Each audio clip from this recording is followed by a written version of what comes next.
Hey everyone, this is Weston. Thank you so much for watching, and in this video I would like to show you how to rig two hooks in succession for if you're bottom fishing or you're trying to rig up some type of special rig that requires two hooks. Maybe you want to run a ballyhoo on here or something else. Now I'm using big hooks for this for the camera, but smaller hooks will work just fine too.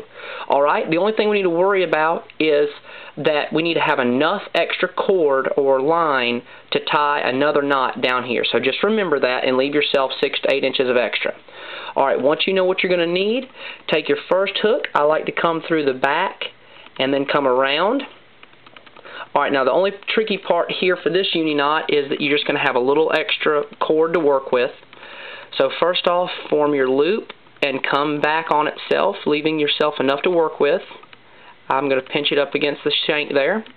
Alright, at this point I'm going to do 8 turns around the shank and back through the loop, forming my uni knot over this hook. So I want to keep all of them even. 3, 4, 5. Make sure you don't get any twist. 6, 7.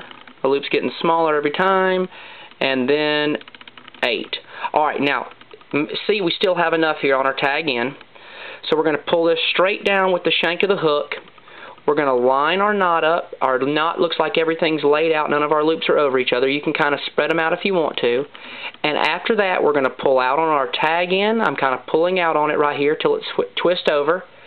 That's what it looks like before it seats down, and then I'm slowly going to start pulling on the standing end here, and everything will go up the hook. I mean, you would want to moisten it if you're tying this in the fishing world. So I'm going to try and make my string come around, or tag end come around to the edge or the side, and I seat it up the rest of the way.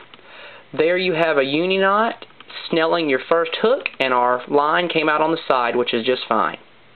Okay, now without snipping your tag in, you want to leave yourself a little extra room to come down, take your next hook, and go through the back of it also.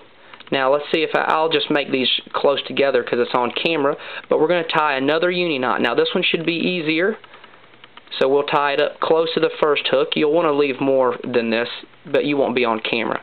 So I'm going through again, and I'll just do 4 wraps on this one for it to be fast. 2, go back through here, 3, and I've got one more.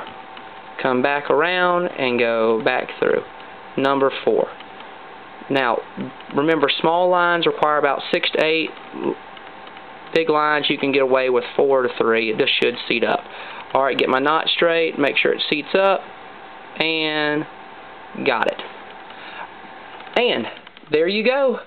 2 hooks in succession. You can kind of adjust this knot if it hadn't gotten too tight already. And your hooks are in line and ready to be fished. All we did was use a uni knot on our first one and left enough tag in so that when we snelled it, we had enough to pull out down to our second hook.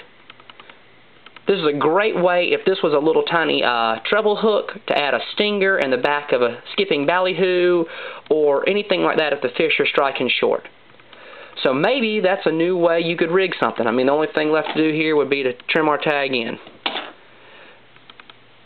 There you go. Hopefully that helps you out. Maybe you can rig up something new like I was saying. Alright, well thank you so much for watching, and don't forget to comment, rate, subscribe. Y'all have a great one.